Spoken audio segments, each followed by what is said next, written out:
Hi hello എല്ലാവർക്കും നമസ്കാരം. ഇത് നമ്മൾ പറമ്പിക്കുളം മൂന്നാർ ട്രിപ്പിൻ്റെ പാർട്ട് 3 വീഡിയോ ആണ്. ഇതിൽ ഒത്തിരി ഫോട്ടോസും വീഡിയോസും ഇല്ല, എനിക്ക് മിസ്സായിട്ടുണ്ട്. മാത്രമല്ല എല്ലാ പിള്ളേരും എടുത്തു നമ്മുടെ കൂടെ ഉണ്ടായിരുന്നേ. പക്ഷേങ്കിൽ പിള്ളേരൊക്കെ ഇതിലെന്ന് ടെലിഗ്രാമിലൂടെയൊക്കെയാണ് അയച്ചിരിക്കുന്നത്.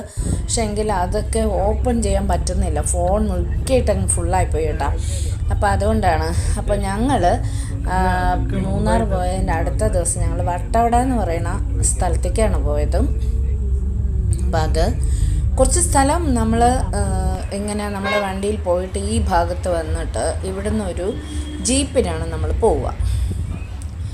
അപ്പോൾ സ്വന്തം വണ്ടിയിൽ വേണമെങ്കിലും പോകാം. അതിനിടയ്ക്ക് മോനൊക്കെ പറയുന്നുണ്ടായിരുന്നു അവിടെ നമ്മുടെ വണ്ടിയിലും പോകാമെന്ന്. പക്ഷേ എങ്കിൽ അവിടെ അങ്ങനത്തെ ഒരു സ്ഥലമാണ്, പാറകളും ഇങ്ങനെ കുഴിയും കുണ്ടും ഒക്കെ ആയിട്ട്. അപ്പോൾ വണ്ടിയൊക്കെ ചീത്തയായി പോകില്ല. നമുക്ക് ലോങ് ട്രിപ്പല്ലേ, തിരിച്ച് ട്രിവാൻഡ്രത്തേക്ക് വരേണ്ടതുണ്ടല്ലോ. അപ്പോൾ അതുകൊണ്ട് അവരുടെ ഇതിലാണ് പോയത്. പോകുന്ന വഴിക്ക് പല സ്ഥലങ്ങളും ഇതുപോലെ ചെറിയ ചെറിയ ഗാർഡൻസും കൃഷിത്തോട്ടങ്ങളും ഒക്കെ അവർ കാണിക്കുന്നുണ്ടായിരുന്നു. ഒരു വാട്ടർഫോള് അങ്ങനെയൊക്കെ കാണിക്കുന്നുണ്ടായിരുന്നു. അപ്പോൾ അതിലാദ്യം അവർ കാണിച്ചത് നമ്മളെ കൊണ്ടുവന്നിട്ട് ഇവിടെ ഒരു ഗാർഡനാണ് കാണിച്ചത്. അവിടെ സൺഫ്ലവറിൻ്റെ കൃഷിയുണ്ട്, പിന്നെ കുറച്ച് ക്യാബേജ്, ക്യാരറ്റ് ഇങ്ങനെയൊക്കെ കൃഷി ചെയ്യുന്ന ഉണ്ട്. അങ്ങ് കുറച്ച് ദൂരമായിട്ട് കാണുന്നുണ്ടായിരുന്നു ഇങ്ങനെ ബണ്ട് പിടിച്ചിട്ട് പോലെ അവർ കൃഷിയൊക്കെ ചെയ്തിരിക്കുന്നത്. അവിടെ ഒന്നും അധിക സമയം നിന്നിട്ടില്ല. അത് കഴിഞ്ഞ് പിന്നെ അവർ വേറൊരു വ്യൂ പോയിന്റിൽ കൊണ്ടുവന്നു. 1-2 സ്ഥലങ്ങളിലൊക്കെ കൊണ്ടുവന്ന് ഇറക്കിയിട്ട് അങ്ങനെ ദൂരെ കാഴ്ചകൾ നമുക്ക് കാണാൻ പറ്റും. പിന്നെ അവിടുത്തെ സ്റ്റോറി എല്ലാം പറയുന്നുണ്ടായിരുന്നു. കൂടെ വന്ന ഡ്രൈവ് ചെയ്ത പയ്യൻ ഗൈഡും കൂടെയാണ് അയാൾ തന്നെ എക്സ്പ്ലെയിൻ ചെയ്ത് തരുന്നുണ്ടായിരുന്നു നമുക്ക് പോകുന്ന സ്ഥലങ്ങളും അതിൻ്റെ പ്രാധാന്യവും എങ്ങനെയാണ് അവിടുത്തെ എങ്ങനെ സ്ഥലപ്പേര് കിട്ടിയെന്നും അങ്ങനെയൊക്കെ പറയുന്നുണ്ടായിരുന്നു.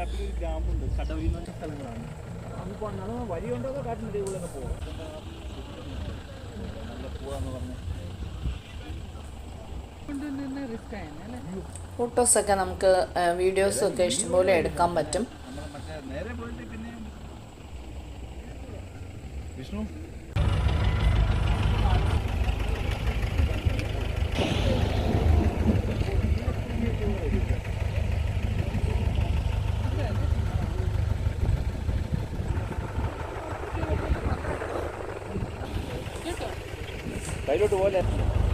സ്വന്തം വണ്ടി വേണമെങ്കിൽ കൊണ്ടുവരാം. അത് കഴിഞ്ഞിട്ട് 1-2 സ്ഥലങ്ങളിൽ ഇറങ്ങി നമ്മൾ കാണാനായിട്ട്. പക്ഷേ ഏതാ സ്ഥലം എന്നൊന്നും അറിയത്തില്ല. പിന്നെ അത് കഴിഞ്ഞിട്ട് ഞങ്ങൾക്ക് ഇങ്ങനെ ക്യാരറ്റ്സ് എല്ലാം കണ്ടോ നിങ്ങൾ? ക്യാരറ്റ് എല്ലാം കൃഷി ചെയ്ത് അവരിങ്ങനെ എടുത്ത് വിൽക്കാനായിട്ട് വെച്ചിട്ടുണ്ട്. അപ്പോൾ അതിൻ്റെ ഒരു ബഞ്ചായിട്ട് അത് എടുക്കുന്നതിന് 50 രൂപയാണ്, കണ്ടില്ല? അപ്പോൾ അത് അങ്ങനെ. പിന്നെ അത് ഫാഷൻ ഫ്രൂട്ടാണ്. അവിടെ എൻ്റെ ഒരു ബ്രദറും സിസ്റ്ററിനെല്ലാം കൂടെ എടുക്കുന്നത്. പക്ഷെ ഞാനില്ലേ, അത് പുളിയെന്ന് വിചാരിച്ചിട്ടാണ് എടുക്കാണ്ടിരുന്നത്. പക്ഷെ നല്ല മധുരമുള്ളതായിരുന്നു കേട്ടോ. അവരെടുത്തത് ഞാൻ കഴിക്കുന്നുണ്ടായിരുന്നു, നല്ല മധുരമുള്ളതായിരുന്നു. പിന്നെ ക്യാരറ്റ് കൊടുക്കാൻ നിന്ന മനുഷ്യൻ്റെ ഭാര്യ തന്നെ അതെല്ലാം കൃഷിയുള്ള അവരുടെ സ്ഥലത്ത് അവരുടെ സാധനങ്ങളാണ് അത് എടുത്തിട്ട് അവർ അവിടെ ക്ലീൻ ചെയ്ത് കടയിൽ വയ്ക്കുന്നതും കണ്ടു ഞാൻ. അപ്പോൾ അതുകൊണ്ട് ഞാൻ ഫ്രഷ് ആണെന്ന് പറയുമായിരുന്നു. പിന്നെ അത് കഴിഞ്ഞാൽ ഞങ്ങൾ ഒരു സ്ട്രോബെറിയുടെ കൃഷി ചെയ്യുന്ന സ്ഥലത്ത് വന്നു. സ്ട്രോബെറി ഗാർഡനിൽ തന്നെ വന്നു നമ്മൾ. അപ്പോൾ അത് ഇങ്ങനെ പ്ലാന്റേഷൻ നിറച്ചും നല്ല ഭംഗിയായിരുന്നു കേട്ടോ അത് കാണാനായിട്ട്. അത് തട്ടായിട്ട്, അതായത് ചെറിയ ചെടി മുതൽ അതിൻ്റെ പൂ വരുന്ന ഒരു ഭാഗം പൂവുള്ളതുണ്ട്, പിന്നെ കുഞ്ഞു കായ്കളുള്ളതുണ്ട്, പിന്നെ നല്ല പഴുത്ത് വരുന്ന ഒരു വിഭാഗമുണ്ട്. അങ്ങനെ അവർ തട്ടായിട്ടാണ് അത് കൃഷി ചെയ്തിട്ടുള്ളത്. അവിടെ നിന്ന് നമുക്ക് ഇത് വാങ്ങാം, സ്ട്രോബെറി വാങ്ങാം.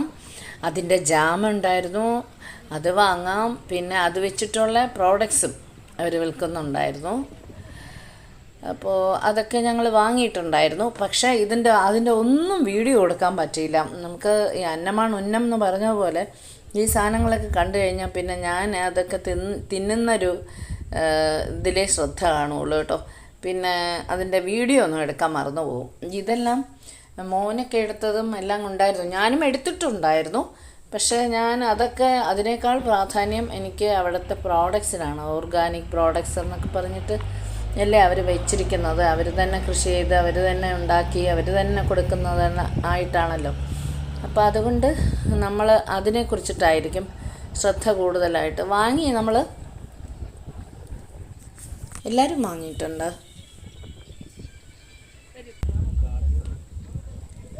അപ്പോൾ അത് കഴിഞ്ഞ് ഞങ്ങൾ തിരിച്ചെത്തി. വേറൊരു സ്ഥലത്ത് വന്നു നമ്മൾ. അവിടെ ഇങ്ങനെ ഒരു എന്താ പറയുക, ഒരു വാട്ടർഫാൾ ഉണ്ടെന്ന് പറഞ്ഞിട്ട് ഞങ്ങൾ കുറച്ച് ദൂരം ഇങ്ങനെ കുറേ ദൂരം, കുറച്ചില്ല, 1 കിലോമീറ്ററോളം ഞങ്ങൾ നടക്കേണ്ടി വന്നു കേട്ടോ. അപ്പോൾ അങ്ങനെ അവിടെ വാട്ടർഫാൾ കാണാനായിട്ട് അവർ കൊണ്ടുപോയി. ആദ്യം ഞാൻ പോകണ്ടെന്നൊക്കെ വിചാരിച്ചിരുന്നു.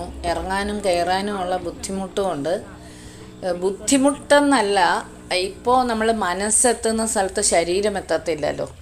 അപ്പോൾ അങ്ങനത്തെ ഒരിതുണ്ട്. അപ്പോൾ മുമ്പേ എനിക്ക് അങ്ങനത്തെ ഭയമൊന്നും ഇല്ലായിരുന്നു. അപ്പോൾ ഇപ്പോൾ എന്ന് പറഞ്ഞാൽ തേരിയിലൊക്കെ കയറുമ്പം കാലവിടെ നിൽക്കുമോ നിൽക്കൂലേന്നൊരു സംശയമാണ്. സംശയമല്ല, അത് നിൽക്കത്തില്ല ചിലപ്പോൾ. ഈ സ്ലിപ്പ് ചെയ്യുന്ന സ്ഥലങ്ങളിലെല്ലാം മുമ്പൊക്കെ കാല് വയ്ക്കുന്ന സ്ഥലത്ത് നിൽക്കും, പക്ഷെ ഇപ്പോൾ അങ്ങനെ നിൽക്കത്തില്ല. അപ്പോൾ അതുകൊണ്ടൊരു ഇതാണ്. അപ്പോൾ എന്നാലും ഞാൻ പോയി. പറ്റുന്ന സ്ഥലങ്ങളിലൊന്നും വിടാറില്ല, മാറി നിൽക്കാറില്ല ഒന്നിൽ നിന്നും ഞാൻ, അങ്ങനെയാണ്. അപ്പം അത് നഷ്ടമായാൽ നമ്മുടെ മനസ്സിൻ്റെ ആ ഒരു കോൺഫിഡൻസ് പോയി കഴിഞ്ഞാൽ പിന്നെ നമുക്ക് അങ്ങനെ ചെയ്യാൻ പറ്റില്ല, പിന്നെ അറച്ചു പോകും, അതുള്ളതാണ്. അങ്ങനെ അതുകൊണ്ട് മിക്കവാറും ഒന്നും പോകാറില്ല. ഉരുണ്ട് വീണാലും ട്രൈ ചെയ്യും എന്നുള്ളതാണ്. അപ്പോൾ ഞങ്ങളിങ്ങനെ ഈ ഒറ്റയടി പാത പോലെ നടക്കാനുള്ള ഒരു സ്ഥലമാണ്.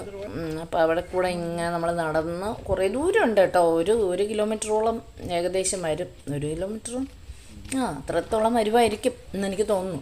അവിടെ ചെന്ന് കഴിയുമ്പോൾ ഒരു ചെറിയ വാട്ടർഫാളാണ്, പക്ഷെ എന്നാലും അതൊക്കെ ഒരു ഭംഗിയാണ്. ഇനി വട്ടവട എന്ന് പറയുന്ന സ്ഥലത്ത് വേറൊരു സൈഡ് കാണാനുണ്ടെന്നാണ് പറയുന്നത്. നല്ല കാറ്റുള്ള സ്ഥലം. അപ്പോൾ അവിടെ ഒന്നും പോയിട്ടില്ല. അപ്പോൾ അത് എൻ്റെ ബ്രദറിൻ്റെ മോനൊക്കെ പറയുന്നുണ്ടായിരുന്നു വേറെ ഒരു ഭാഗം ഉണ്ടെന്നൊക്കെ. പിന്നെ നമ്മൾ കുറേ ടയേർഡാവും. ഒരു 3 ദിവസമൊക്കെ കഴിഞ്ഞ് കഴിയുമ്പോൾ നമ്മൾ കുറേ ടയേർഡാവും. അപ്പോൾ അന്നേരം നമ്മൾ വിചാരിക്കും ഇനിയൊരു പ്രാവശ്യം വരുമ്പോൾ കാണാമെന്ന്. പിന്നെ ഒരു പ്രാവശ്യം വരുമോ എന്നുള്ള കാര്യമൊന്നും നമുക്ക് പറയാൻ പറ്റത്തില്ല. പക്ഷെ നമ്മൾ അങ്ങനെ അങ്ങ് വിചാരിച്ചു പോകും. അങ്ങനെ ആയിരുന്നു ഇതും. ഒരു 3 ദിവസമൊക്കെ കഴിഞ്ഞ് കഴിഞ്ഞപ്പോൾ നമ്മൾ ടയേർഡായി തുടങ്ങി. അപ്പോൾ ഇവിടെയാണ് ആ വാട്ടർഫോള്. അപ്പോൾ ഇതിലേക്ക് ഇങ്ങനെ കയറി ഇങ്ങനെയൊക്കെ പോയി കഴിയുമ്പോഴത്തേക്ക് എനിക്ക് മുകളിലേക്ക് കയറാൻ ഭയമായിരുന്നു. പിള്ളേരൊക്കെ അവിടെ കയറിയിട്ടുണ്ടായിരുന്നു, ഉണ്ടല്ലേ. പിന്നെ അവിടുന്ന് കുറച്ച് ഫോട്ടോസൊക്കെ എടുത്തു. മുമ്പൊക്കെ ഞാൻ ഇതിൻ്റെ മുകളിലൊക്കെ ഇങ്ങനെ വലിഞ്ഞും കയറുമായിരുന്നു. പക്ഷേ ഇപ്പോൾ എനിക്കത് ഭയമാണ്. പക്ഷെ എന്നാലും കയറി കേട്ടോ. കുട്ടികളുണ്ടല്ലോ, അവർ എന്നെ ഹെൽപ്പ് ചെയ്തു. അതെല്ലാം ഞാൻ പറഞ്ഞത്. ഞാൻ അങ്ങനെ വിടില്ല, കാരണം അങ്ങനെ അങ്ങ് അറച്ചു പോയി കഴിഞ്ഞാൽ പിന്നെ എന്നും നമുക്ക് ഭയമായിരിക്കും. അതാണ് കാര്യം. അപ്പോൾ പിള്ളേർ കൂടെ ഹെൽപ്പ് ചെയ്തു. ഞാൻ കയറി, മുകളിലൊക്കെ കയറിയിട്ടൊക്കെ താഴേക്ക് ഇറങ്ങി വന്നു ഭംഗിയായിട്ട്. അപ്പോൾ അതാണ്. അത്ര വലിയ വാട്ടർഫോളൊന്നും അല്ല, ചെറിയൊരു വാട്ടർഫോൾ. എന്നാലും അത് പ്രകൃതിക്ക് അനുയോജ്യമായി വളരെ ഭംഗിയാണത് കാണാനും. അപ്പോൾ അങ്ങനെ അതെല്ലാം കണ്ട് ഞങ്ങൾ മടങ്ങി. അപ്പോൾ ഇതാണ് ആ തേരി കേട്ടോ. അങ്ങോട്ട് മുകളിലേക്ക് കയറുന്ന തേരി എന്ന് പറയുന്ന ഇതാണ് കേട്ടോ. ഞാൻ മുമ്പ് കൈയും കാലും ഒക്കെ വെച്ച് കയറുമായിരുന്നു കേട്ടോ, പിടിച്ചൊക്കെ. എപ്പോൾ അതിനുള്ള ഒരു വിശ്വാസക്കുറവാണ് മനസ്സിന്. അപ്പോൾ ദൂരെ കൂടെയൊക്കെ പോകാൻ പറ്റുമെന്നൊക്കെ നോക്കിയതാണ്. പക്ഷേ വേണ്ടാന്ന് വെച്ചു. പിന്നെ പിള്ളേരുണ്ടായതുകൊണ്ട് അവർ ഹെൽപ്പ് ചെയ്തു, മുകളിലേക്ക് കയറി. പിന്നെ അതുപോലെ തന്നെ ദൈവം സഹായിച്ച് താഴോട്ട് ഉറങ്ങാനായിട്ട് പറ്റി. അങ്ങനെയാണ്. അപ്പോൾ ഇവിടുത്തെ കാഴ്ച ഇത്രയൊക്കെ ഉള്ളൂ. ഉണ്ടല്ലേ. അവിടെ കൂടെ ദൂരെ കൂടെ പോകാൻ പറ്റുമോ എന്നൊക്കെ ഞാൻ പരിശോധിക്കുകയാണ്, പറ്റിയിട്ടില്ല. പിന്നെ നേരെ ഡയറക്റ്റായിട്ട് തന്നെ കയറി അങ്ങോട്ടേക്ക്. പിന്നെ ഇത്രയേ ഉള്ളൂ. ഇത് കഴിഞ്ഞിട്ട് ഇതിനടുത്തല്ല, കുറച്ച് ദൂരം ട്രാവൽ ചെയ്തപ്പോൾ ഒരു ഗാർഡനിലേക്ക് പോയി നമ്മൾ. ആ ഗാർഡനിലെന്ന് പറയുമ്പോൾ അവിടെ ഫ്രീ വിസിറ്റാണ്. പിന്നെ ഹണി ഹൗസ് എന്ന് പറഞ്ഞിട്ട് അവർ തേന് വിൽക്കാൻ വെച്ചിട്ടുണ്ടായിരുന്നു. അവിടെ നിന്ന് ഞാൻ കുറച്ച് ചെറുതേൻ വാങ്ങിയിട്ടുണ്ടായിരുന്നു. പിന്നെ അങ്ങനെ അവിടുത്തെ പ്രോഡക്ട്സ് എന്ന് പറയുമ്പോൾ എല്ലാവരും ആർക്കൊക്കെ എന്തൊക്കെ ആവശ്യമുണ്ടോ അതെല്ലാം വാങ്ങുന്നുണ്ട്. ഇപ്പോൾ ഓർഗാനിക് എന്ന് വിചാരിച്ച് നമ്മൾ വാങ്ങുന്നു, അതാണ്. അപ്പോൾ അവിടുത്തെ പൂക്കളുടെയൊക്കെ ഒരു ഭംഗിയുണ്ടോ നിങ്ങൾ? എത്ര കണ്ടാലും നമുക്ക് മതി വരത്തില്ല കേട്ടോ. എനിക്ക് സത്യം പറഞ്ഞാൽ അത്രയും സമയമൊന്നും പോരായിരുന്നു കേട്ടോ.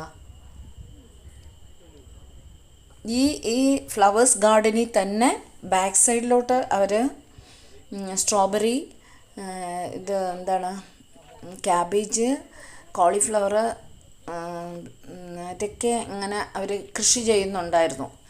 അവിടെ അത് കാണാമായിരുന്നു നമുക്ക്. ഞാൻ അതിൻ്റെ മുകളിൽ കയറി നിന്ന് നോക്കിയായിരുന്നു കേട്ടോ.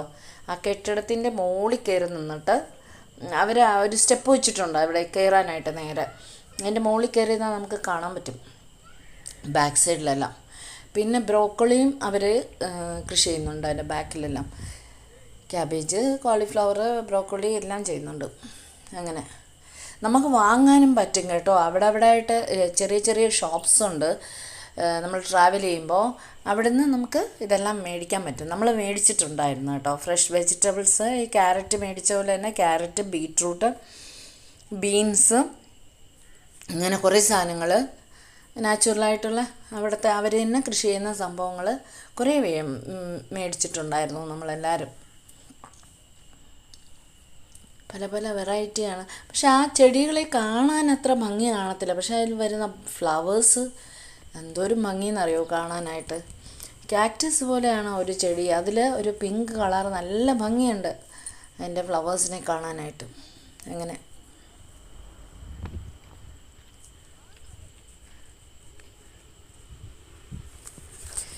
വട്ടവടയിൽ തന്നെ വേറൊരു ഭാഗം നല്ല കാറ്റൊക്കെയുള്ള ഒരു സ്ഥലമുണ്ടെന്ന് പറഞ്ഞു. അവിടെ ഒന്നും നമ്മൾ പോയിട്ടില്ല. കാരണം 3 ദിവസം കഴിയുമ്പോൾ നമ്മൾ സോ ടയേർഡാവും. അത് തന്നെയാണ് മെയിൻ കാര്യം. പിന്നെ നമ്മൾ ഉച്ചയ്ക്ക് ഭക്ഷണം പോലും കഴിച്ചിട്ടില്ലായിരുന്നു. അപ്പോൾ അവിടെ എത്തുമ്പോൾ ഈവനിങ് ആയി, മൂന്നാർ എത്തുമ്പോൾ. പിന്നെ ജീപ്പിൽ പോയ സ്ഥലത്ത് അവർ കയറിയ സ്ഥലത്ത് തന്നെ അവർ കൊണ്ടുവിടും. അവിടുന്ന് കുറച്ച് നമ്മൾ ഗാർലിക്സ് എല്ലാം വാങ്ങി. അത് കഴിഞ്ഞ് നമ്മൾ നേരെ KTDC ഒരു ഹോട്ടലിലേക്ക് വന്നു. ഇവിടെ വന്നിട്ട് ഇവിടെ ലഞ്ചെല്ലാം തീർന്നു പോയി. പക്ഷേ എങ്കിലും നമ്മൾ എന്താണെന്ന് വെച്ചാൽ അവരെ കൊണ്ട് ഉണ്ടാക്കിപ്പിച്ച് കഴിച്ചിട്ട് പിന്നെ എല്ലാവരും അവിടെ നിന്ന് തിരിച്ചു ഇറങ്ങി. പിന്നെ റൂമിൽ വന്നു. കുറച്ച് പേരൊക്കെ റെസ്റ്റ് ചെയ്യാൻ പറ്റുന്നവരൊക്കെ. ഞാൻ കുറച്ച് സാധനങ്ങൾ പ്രോഡക്റ്റ്സ് വാങ്ങാതെ ബാക്കി വെച്ചിട്ടുണ്ടായിരുന്നു. അപ്പോൾ അത് ഞാനും കുറച്ച് റെസ്റ്റൊക്കെ ചെയ്തിട്ട് ഞാനും പോയി അതൊക്കെ മേടിച്ച് എല്ലാം കഴിഞ്ഞ് നമ്മൾ തിരിച്ചു എന്നുള്ളതാണ്. അപ്പോൾ ഇതൊക്കെയാണ് നമ്മുടെ പറമ്പിക്കുളം മൂന്നാർ ട്രിപ്പിലെ സ്റ്റോറീസ് എല്ലാം. പിന്നെ കുറേ സാധനങ്ങൾ അവിടെ നിന്ന് മേടിച്ചു കേട്ടോ. നമ്മൾ കുറേ സാധനങ്ങളെന്ന് പറഞ്ഞാൽ പ്രോഡക്റ്റ്സ് തന്നെയാണ്. ഞാൻ പറഞ്ഞല്ലോ, വെജിറ്റബിൾസ് എല്ലാം ഉണ്ട്. ചുക്ക് കാപ്പി ഭയങ്കര പറയാതിരിക്കാൻ വയ്യ കേട്ടോ. ചുക്ക് കാപ്പിയൊക്കെ നല്ല ഇവിടെ നിന്നൊക്കെ ചുക്ക് കാപ്പി നമ്മൾ വീട്ടിലാണ് ഉണ്ടാക്കുന്നത് സാധാരണയായിട്ട്. വീട്ടിലെ സംഭവങ്ങൾ ചുക്കും നല്ല മുളകും കൊത്തമല്ലിയും എല്ലാം ഇട്ടിട്ട് കാപ്പിപ്പൊടിയും ഒക്കെ ഇട്ടിട്ടാണ് നമ്മൾ വീട്ടിലുണ്ടാക്കുന്നത്. അല്ലാണ്ട് വെളിയിൽ നിന്ന് വാങ്ങി ഉപയോഗിച്ചിട്ടുണ്ട് ഞാൻ. പക്ഷെ അതൊന്നും അല്ലാത്ത ടേസ്റ്റാണ് കേട്ടോ. ഇവിടുന്ന് മേടിച്ച ഇതിൻ്റെ ചുക്ക് കാപ്പിയുടെ പൊടിക്ക് ഉള്ള ടേസ്റ്റ് എന്ന് പറയുന്നത്. കാപ്പി ഇട്ട് നമ്മൾ തീരാറായി, ഞാൻ കാണിക്കാം, അത് ഇതിൽ കാണിക്കുന്നുണ്ട് വീഡിയോയിൽ. അതിൻ്റെ പാക്കറ്റ് തീരാറായത്. അതും അങ്ങനെ തന്നെ നമ്മൾ ശർക്കര മേടിച്ചിട്ടുണ്ടായിരുന്നു ഞങ്ങൾ. അതും അങ്ങനെ തന്നെ ശർക്കര എല്ലാവരും പൗഡറും ഇതിൻ്റെ ഉണ്ട് ശർക്കരയും അതും മേടിച്ചിട്ടുണ്ട്. ഞാൻ അത് രണ്ടും മേടിച്ചു. അവരെല്ലാവരും അതിൻ്റെ പൗഡറാണ് മേടിച്ചത്. പക്ഷേ അതും നമ്മളവിടെ നല്ല പോളിംഗ് ആയിരുന്നു കേട്ടോ. ഇപ്പം മഴയും കൂടെ ഉള്ളൊരു സമയമല്ലേ, അതാണ്. അപ്പോൾ ഇതാണ് കണ്ടോ, ഡ്രൈ ജിഞ്ചർ കോഫി ചുക്ക് കാപ്പിയുടെ പൗഡർ എന്ന് പറയണത്. നല്ല ടേസ്റ്റായിരുന്നു കേട്ടോ. അത് കുടിക്കാനായിട്ട് വീണ്ടും വീണ്ടും നമുക്ക് അതിനോടൊരു ഇഷ്ടം തോന്നും. അത്ര ടേസ്റ്റായിരുന്നു. അത്രയും തീർന്നു എല്ലാം ഇവിടെ നല്ല പോളിംഗ് ആയിരുന്നു. എല്ലാ ദിവസവും ഇവിടെ മഴയും കൂടി ഉണ്ടായിരുന്ന കാരണം അത് കുടിച്ചു. അപ്പോൾ അങ്ങനെയാണ്. കുറേ തേയില മേടിച്ചിട്ടുണ്ടായിരുന്നു ഞങ്ങൾ അവിടെ നിന്ന്. അതിൻ്റെ ഒരാളാണ് എൻ്റെ ഹസ്ബൻഡ് എന്ന് പറയുന്നത്. അപ്പം അതൊക്കെയാണ് ഞാൻ ഈ കാണിക്കുന്നതൊക്കെ. തേയിലയും നല്ല ടേസ്റ്റാണ്. ഞാൻ ഇപ്പോഴാണ് അത് യൂസ് ചെയ്യാൻ തുടങ്ങിയത്. അപ്പോൾ അതും നല്ല ടേസ്റ്റായിരുന്നു. ഇത് ശർക്കരയുടെ ഒരു ഇതാണ് ഞാൻ കാണിക്കുന്നത്. ഇത് ശർക്കര ഉണ്ട ശർക്കര ഞാൻ മേടിച്ചിട്ടുണ്ടായിരുന്നു. എനിക്ക് ഭയങ്കര ഇഷ്ടമാണത്. ഇതാണ്. അപ്പോൾ ഇത് അതിൻ്റെ പൊടി കണ്ടോ, പൊടി തീർന്നതുണ്ടോ? മറയൂർ ശർക്കരയുടെ പ്രാധാന്യം അതാണ്. എനിക്ക് ഭയങ്കര ഇഷ്ടമുള്ളൊരു കാര്യമാണ് അത്. കരിപ്പട്ടി കാപ്പി തീരുന്നതോടൊപ്പം തന്നെ, ചുക്ക് കാപ്പി തീരുന്നതോടൊപ്പം തന്നെ നമ്മുടെ ശർക്കരയും തീരും. ഇത് തേനാണ്. തേനിൻ്റെ ഗതി കണ്ടോ, ഇത്രയായി. എല്ലാം ജാം തീർന്നു. ജാമെല്ലാം 2 ദിവസത്തിനുള്ളിൽ തീർന്നു. ഈ തേനെല്ലാം ഞാൻ അപ്പോഴെടുത്ത് കുടിക്കാറുണ്ട് കേട്ടോ. ഇതാണ് നമ്മൾ മേടിച്ച ഗാർലിക് നമ്മൾ അവിടെ പോകുമ്പോൾ എപ്പോഴും വാങ്ങും കേട്ടോ. കൊടൈക്കനാൽ, മൂന്നാറൊക്കെ പോകുമ്പോൾ എപ്പോഴും വാങ്ങുന്നതാണ്. ഇത് കൊണ്ടുവന്നിട്ട് ഞാനിങ്ങനെ ഹാങ് ചെയ്തിടും കേട്ടോ. അപ്പോൾ അത് ചീത്തയാവാണ്ട് ഞാൻ 1 ഇയർ വരെ യൂസ് ചെയ്യാറുണ്ടത്. അങ്ങനെയാണ്. വെജിറ്റബിൾസ് നല്ല ഫ്രഷ് വെജിറ്റബിൾസാണ് കേട്ടോ. എനിക്ക് 2-3 ദിവസം ഇത് എടുക്കാൻ പോലും സമയമില്ലായിരുന്നു. ഞാനിവിടെ വന്നു കഴിഞ്ഞാൽ എനിക്ക് 3rd ഡേ എങ്ങാണ്ടോ ഭജൻ ഉണ്ടായിരുന്നു. 3rd ഡേ ആണോ 2nd ഡേ ആണോ എനിക്ക് മറന്നുപോയി. ഭജൻ ഉണ്ടായിരുന്നു. അപ്പോൾ അതിൻ്റെ ഒരു തിരക്കായിരുന്നു, പ്രാക്ടീസും ഒക്കെ ആയിട്ട്. അപ്പോൾ ഇതിങ്ങനെ കെട്ടി ഞാൻ വെളിയിൽ തന്നെ വെച്ചിട്ടുണ്ടായിരുന്നു കേട്ടോ. ചീത്തയായിട്ടേ ഇല്ലായിരുന്നു. ഇതാണ് ക്യാരറ്റും ബീട്രൂട്ടും ഒക്കെ. അപ്പോൾ ഇതെല്ലാമാണ് നമ്മുടെ പറമ്പിക്കുളം വിശേഷം. അപ്പോൾ ഇനിയൊരു നല്ല വീഡിയോ ആയിട്ട് കാണുന്നവരേക്കും take care and bye by.